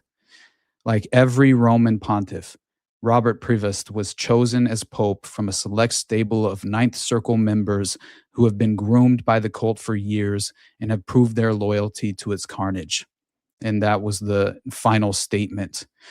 But the fact of the matter is, not only do they have an alleged serial killer who's potentially involved in many allegations were made surrounding the death and disappearance of over 13, I think it was up to 13 young girls at that very time that Emanuela went missing. That seems to provide some firm corroborating evidence that he was potentially involved with the network. And once again, question the concept of a serial killer. And then you have a Vatican sex scandal theory that was essentially brought forward by various witnesses during the investigation. And so you had the gendarmes being providing police protection to the network, and allegedly, just as in Belgium with the Dutroux affair, were also involved in the on-the-ground abductions that were being obviously pursued on behalf of the network. So I believe that's, and there's so much more to this case. I legitimately do believe it was significantly entrenched systematically within the crux of power in the Vatican City. And so it was effectively covered up in more ways than one. And isn't that always the case, William? So here we are again, my friend. Big circle, man. Right. Big circle. We're thankfully are not in it. I've been. It's been 11 days since the last drop. I haven't been found in the Epstein files yet, thank God. But it's dark. I mean, really dark. I mean, there's so many coded terms, and this I think is one. Like in Bannon's, where's the response from Bannon? Yeah. Like, what do you mean? Right? Like what? Ninth circle of what? Like, are you talking about treachery? Like, what are you talking about? It just the email exchange ends. I couldn't find another response email, right? Because like if you said something to me like, "Oh, the dark book of Satan and the ninth gate," and I didn't know, I go, "What's that? Tell me what that means," because I know the ninth gate. By the way, Johnny Depp becomes the beast, right? He's having sex with the whore of Babylon, and it's the beast in Babylon ritual. Crowley writes has her. You can go get Magic in Theory and practice, and go to the index and look for the beast in Babylon, Lady Babylon ritual, and that's what they're depicting.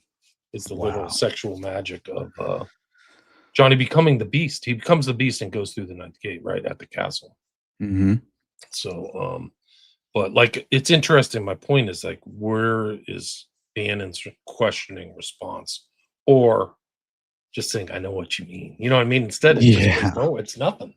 Like, whoa, don't even bring that up. You're not supposed to talk about this. And there are, I mean, in that whole thread too, I include this other secret society that I didn't even know, which was the Zodiac Club. Only 10, so crazy. only 12 members, right? They're looking for somebody to become a new member. And all they do supposedly is have lunch. It's just like, and then there's all these other people around Epstein who were involved in the literal magical circle group, like David Copperfield and the present King Charles III, that is literally depicted. The same insignia is at the toy store at the end of Eyes Wide Shut. Wow. They are all part of this magical circle. And it's, all we do is card tricks. These are all, that's all Epstein was doing too. It's like, oh, they're just trafficking. They like 15, 16-year-old girls. No, that's just the cover story, guys. So all these things have these benign, like carefree things they tell all these secret societies do that too.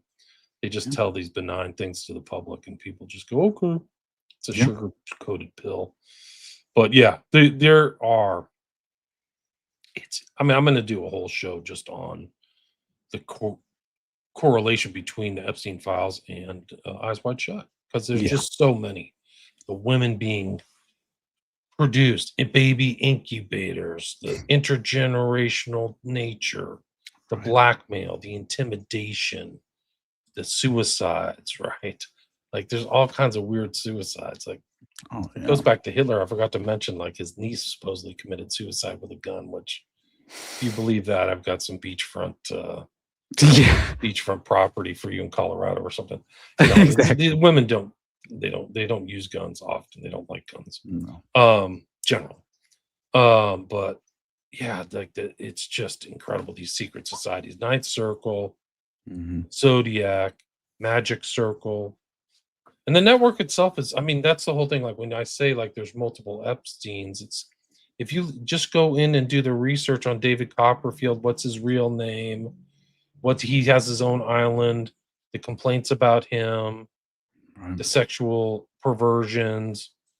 Then you have, you can just extrapolate all these people with their own islands in the Caymans. What's the guy's name he was also arrested? He was from Canada. Peter Nygard. Yeah, Nygard. Yeah. Do you know what's really weird is like Ashley Banfield, who's like been around, she'd send these adoring emails to Epstein, or like she wanted to get to meet Epstein, which is kind of weird. Like, I don't know, maybe women have a different eye, but maybe they're just attracted to him as a powerful, mysterious figure. But I wouldn't say that he's a GQ model. But she grew up, her family knew Nygard. Wow. Like she's in a nexus, but like literally he was like their uncle or something. Like they would spend holidays with Nygard.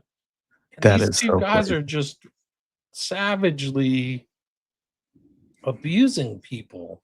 Nygard, I had somebody who wrote a book about that guy. Like the stuff he would do, I don't even want to talk about it.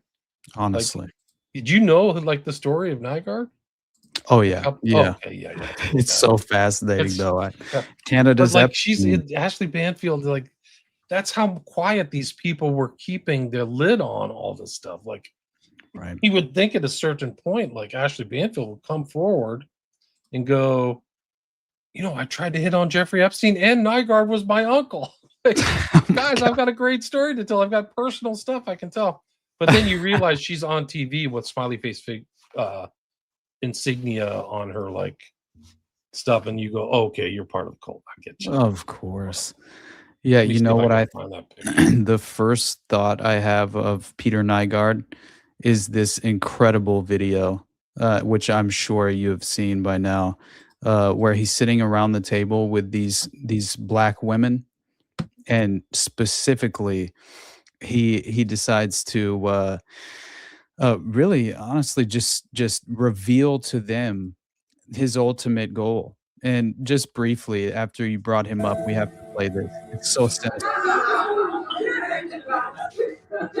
Stem cell technology that Peter and I are investing in. It's called SCNT, which takes the egg of a young, perfect woman specimen, takes the egg and takes out the nucleus and puts our DNA in Look at the facial expressions on these poor women as well throughout this conversation. It's very weird. the nucleus. They just go in and take it out. It's painful, right? Huh? Is it painful? Jesus. Yeah, a little bit. And this is part of this genetic greatness that we don't see in any other race on the planet. These curvy, sexy black women from Africa. You girls have a kind of a monopoly on this genetic perfection, and we want some of that. Who's the guy on the left? Yeah, it No, was a Nygard. business partner of Nygard who was apparently pursuing this transhumanist eugenics policy, where they were basically trying to essentially gain various avenues into how they could procure period blood from various women as well, which they claimed to have like these regenerative properties that were extraordinary and nearly supernatural. And it was basically this sort of the notion of adrenochrome in a strange way, but obviously not entirely just affiliated with children specifically, but I'm sure that has its own properties and value to these people. But my God, just basically what when Peter decides to break into the conversation, it's just so shocking what he has the audacity to even say out loud. Let alone some knowingly recorded video that's going to go into the public sphere and have, he was in no way concerned about consequences or anything of that nature. It's very interesting to see. For $100, we will pay you for your egg. No, you. $100? Monkey. So how much do you want for it? Let's bid. I bid $500. Whatever I bid, he's gonna outbid me. I bought about $60,000 with the eggs. Yeah. If you have abortion, that's very valuable. Umbilical cord, If you have an abortion, that's very valuable. These guys are The umbilical vampires. cord. Yeah, exactly. Placenta, even your period blood is so rich with stem cells. We regard it as Look at that waste, and girl. it actually Yeah, should they're like, well, I got to get out of here. be recycled, and it should go to waste. It's life for somebody else, and it's life for mankind. Where the best eggs are 60 to 18 years old. Those are the best eggs. Don't reach. As you get older, your eggs get weaker and weaker. Yeah, that's what I'm thinking. So you may not be our top candidate. No, that's fine. You might not be our candidate because she's getting older and her eggs are not as valuable as they once were. It's just, the first, we'll get out of here in just a moment, William. I appreciate your time as always, obviously, but the first thought I had here was Juliet Bryant, right? Epstein's blue butterfly. And I'll never forget her story about Zorro Ranch and the baby making factory that he essentially had set up there, and these stables of women he was attempting to impregnate at all at once in the same time. And basically, as she's spending time at the Zorro Ranch property, she claims to have woken up paralyzed and naked on an operating table in the middle of the night. All of them seem to have the blue butterflies, she claims, as far as all the female victims that she came into contact with, which she said people have claimed represents Lilith, the first wife of Adam. And then she goes into how harvesting eggs is allegedly a priority within Epstein's theory of eugenics, which the Zorro Ranch property itself was not far at all from the Dulce military base, I think it was. And the notion was she woke up paralyzed and they harvested her eggs on an operating table and she couldn't do anything about it. And what she has been claiming about basically Michael Bay and all these various perpetrators and of prominence named in the network by some of the victims. She claims Michael Bay in 2004, she met him at Epstein's property and that he was a perpetrator that allegedly raped her. And that apparently she goes into the fact that just after this meeting, Michael Bay produces the film The Island about clones who are literally created for organ harvesting. They're talking about this. It's in the Epstein files. They're talking about cloning. I mean, there's evidence of infants being taken, disappearing, of incubation in women, of Israeli doctors showing up and performing these things. Leon and Ghislaine, like this young girl.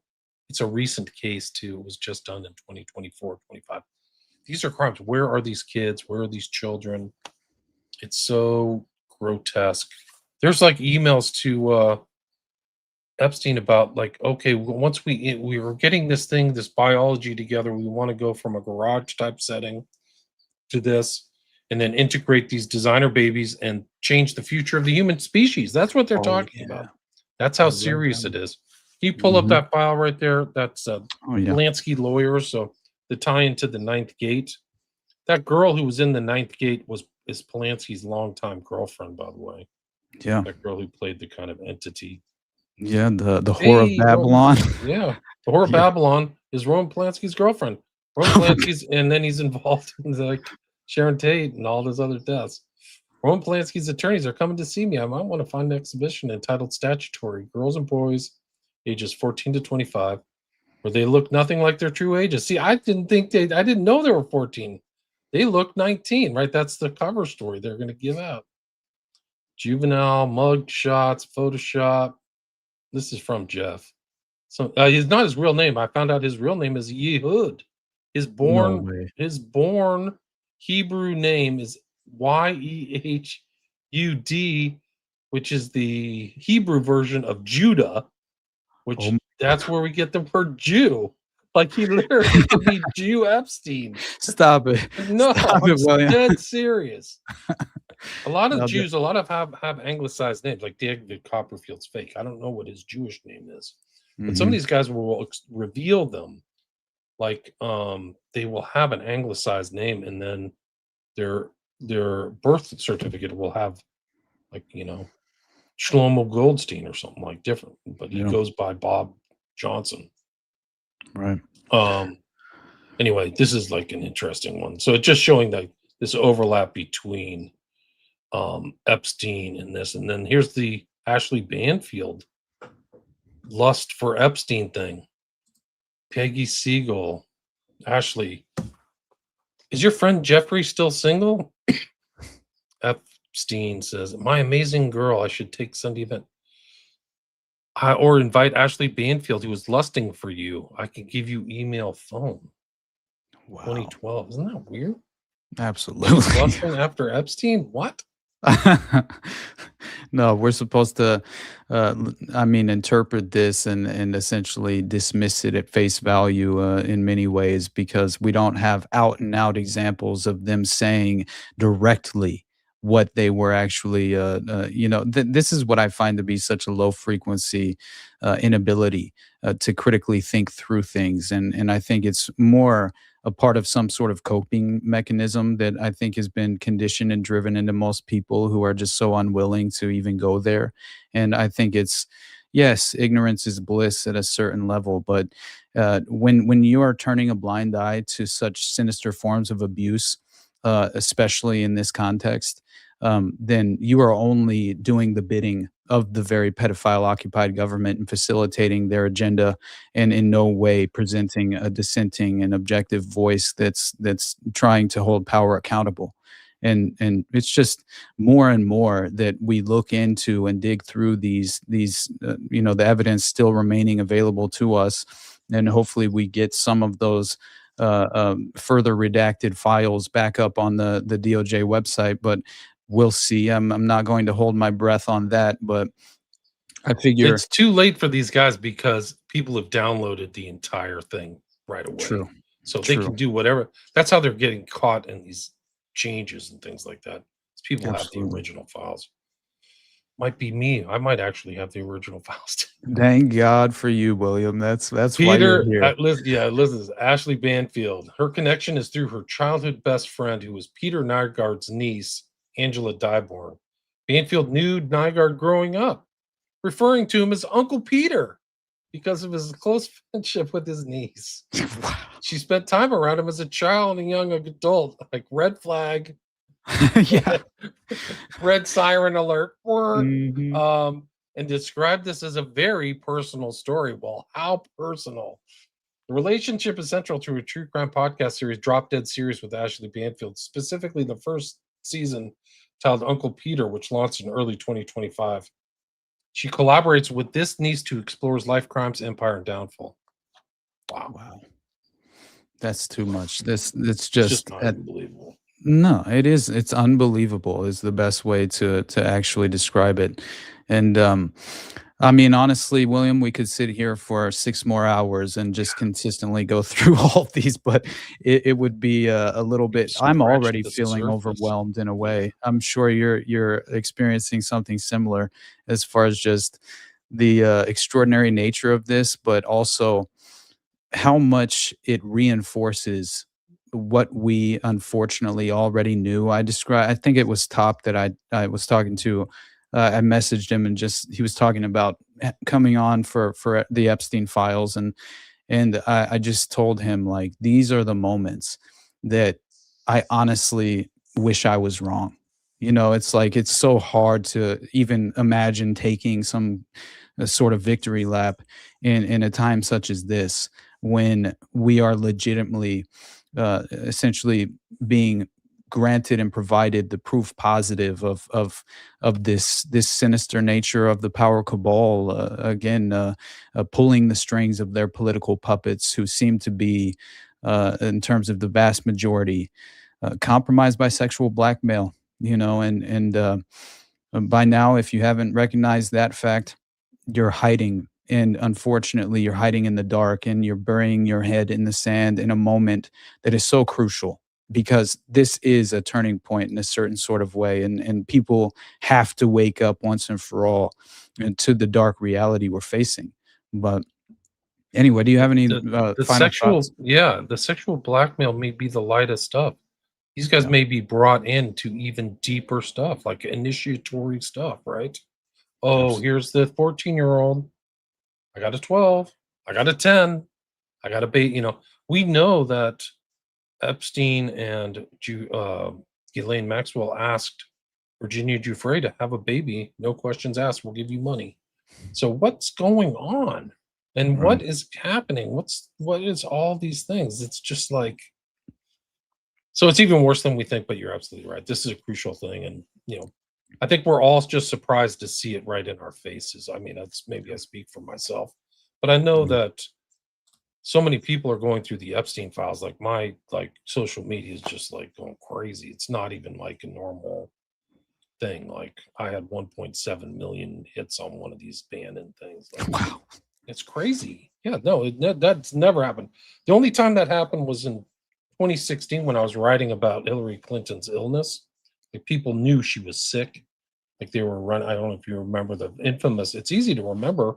Yeah. Because it was September 11th, 2016, when they picked her up and threw her into that modified emergency van. Remember? But like they were just lying. And they've been lying to us forever. We cannot trust the media. Go watch the mass media right now. They're just lying. They're just avoiding this. And it just shows how many people are involved in the capital E, Epstein, capital N network. Like we're literally in some kind of Eyes Wide Shut film. It's just absolutely crazy. It's right in front of your face. Just honestly, and when I see just we have every form of the most sinister abuse you could imagine in these files, and we have what Pizzagate pedophiles, it's essentially being reconfirmed, and fertility rituals, obviously, pedophile breeding experiments, apparently even including cloning designer babies, as you mentioned, and I mean, satanic ritual abuse snuff films, apart with ritualistic cannibalism. I mean, if you have all of these examples you can point to just out of the Epstein files in terms of the sinister forms of abuse, then this phenomenon is nothing new, as I've said before, and it's something that I think, as again, no better or more perfect time than now and I think that's why you're getting such feedback on X, right? Is because people are desperate for answers in this moment, and thank God for that. I think it's so I'm so appreciative of that, and I think that the sloppy nature of these sinister prominent figures is in itself kind of reassuring at a certain level, only because they overtly reveal themselves over the course of time, and just give them enough time, and you'll continue to gain more and more credible evidence reinforcing this reality. But at the end of the day, I mean, I guess we can all just relax, right? Because it seems as if the FBI has officially solved the Epstein case. And yeah, Epstein was not running a sex trafficking ring for powerful men or blackmail. So we we can all sleep easy tonight. But I got one more file before we go. Check this one Awesome. out. This should unnerve you. This is from Brian Bishop, or from Epstein. Sorry, it goes from Brian Bishop to Epstein, 2018. He'd be dead almost within a year. This gets us out of our self-funded garage biology phase to the first live birth of a human designer baby, and possibly a human clone within 5 years. Once we reach the first birth, everything changes, and the world will never be the same again, much less the future of the human species. That's what they're talking about in 2018 on a 5-year plan. It's 2026. What's going on? Like this all Congress should stop and find out what Brian Bishop is apparently a crypto guy. Yeah. What are you freaks doing? What are you tampering with? Right. This is the mentality that led up to COVID too.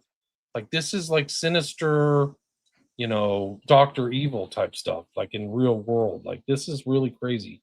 So if you think the COVID or convid, some people call it accurately, happened in some kind of vacuum, it's these type of people. And they're all over. Metabiota's in this file. Wolf, Epstein, he's connected to what happened, and Gates, obviously.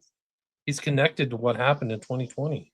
Like, what's our government doing? Like, can you imagine, like, they could have $1 trillion defense budget and they're not applying anything to this? Like, why are you paying taxes? I think, I'll leave it on this. I've been saying, like, the country will go into a civil war. They just need to have those events, John Brown, Harper's Ferry, Fort Sumter. These are what led up to it. This is like that. Yeah. I think that this is kind of like a second Civil War event that will be a kind of like a neutron bomb where you won't see an open explosion, but people are effing pissed. Absolutely. They don't. If there's one thing that people don't like is abuse of children. Like the teen abuse is bad, but like once they figure out that these are trafficking on prepubescent people, I'm saying that this is like a Fort Sumter or a Harper's Ferry. So anyway, thanks for having me. It's great to talk with you. I could talk with you. Absolutely, William. Of course, man. I think it's what I find so inspiring about the conversations we have together is just the fact that I'm not alone, for one. And right, it's just it brings me some solace. But yeah, as far as wasn't that Brian Bishop example even in context with the Ukraine and exploiting the failed state there, and just understanding the notion that Ukraine became basically the world human trafficking hub following this failed state and this contrived conflict, and then funding Bitcoin's core development. And then this figure, Brian Bishop, is so very obviously a part of Bitcoin, and as well as this strange designer baby cloning experimentation. But anyway, it's just something that I think, I mean, they're discussing in the files mRNA and things of that nature as well. And so here we are facing the facts, and unfortunately, it's much darker than we ever imagined. But again, William, as always, I very much appreciate you, and you are someone I admire, and you inspire me from afar, as always. And so I have to say thank you for, just your commitment to this effort and bringing forward the truth in this very moment when it's so crucial to do so. So I appreciate you, brother. And thanks to everyone who showed up. Obviously, you guys know nothing but love. And did you need anything before we get out of here? No, just you can. I posted a lot before I started getting really ripped off by bigger accounts on X. So I'm still looking at it independently. So I'm not like going to rip off other people's content. I'm trying to repost content that I think is good too. So you can check that out on X. Yeah, you were included in some sort of list on. Yeah, on no, X, I made it. I got included with Nick Bryant and Whitney Webb. I'm like, yes. Badge of honor, I made it, guys. William. I made it. They're gonna defame me and they're gonna set me straight. They called me like a clickbaiter, clickbaiting for cheese or something like that. Like, how dare you, William? I mean, guys, this is like the most important information of my lifetime. Like, I've been like just seeing like in a hall of mirrors, like for this. Now I'm looking at like not the reflection, but the actual stuff. Right. Like, this is the most important stuff of my lifetime. Like, I don't think like Eyes Wide Shut, like, oh, is this really happening? This is a fictional depiction. These are not. I don't think these guys ever thought that their files and their emails would ever come to a public eye. So I credit a lot of people in Congress who did this massy, who left party lines. Guy's freaking a hero. And I mean, I think the Democrats wanted it done for political reasons, which is not the best idea. I think that they're playing like the moralists and stuff. But a lot of these people, who are on the right ostensibly, these are the Christian moralists, but we're not going to let this out and keep all the public in the dark. That should make you white, like a white hot fury of a dwarf star angry. Exactly. If you're a Christian too, like these are pieces of trash. They're going to burn in hell. God knows what they did. All right, man. Couldn't agree more, my brother. And one last thing, the Epstein files, they honestly serve ultimately as a symbol of what I've described as the malignant cancer disrupting all of global society, and ultimately revealing a system that intentionally punishes victims and protects predators. So that is where we find ourselves. And again, I love you all. I appreciate you, and we'll see you on the next one. Look out for, I think, the 16th on Monday. I'm going to have JJ on, as far as from Operation GCD, and we're going to talk Pizzagate. So everybody tune into that as well. I'm sure no better time than now, as I've been saying, obviously. So you all have a wonderful weekend. Have a good evening, and I appreciate your time as always, William. Thanks for having me. Great to be with you.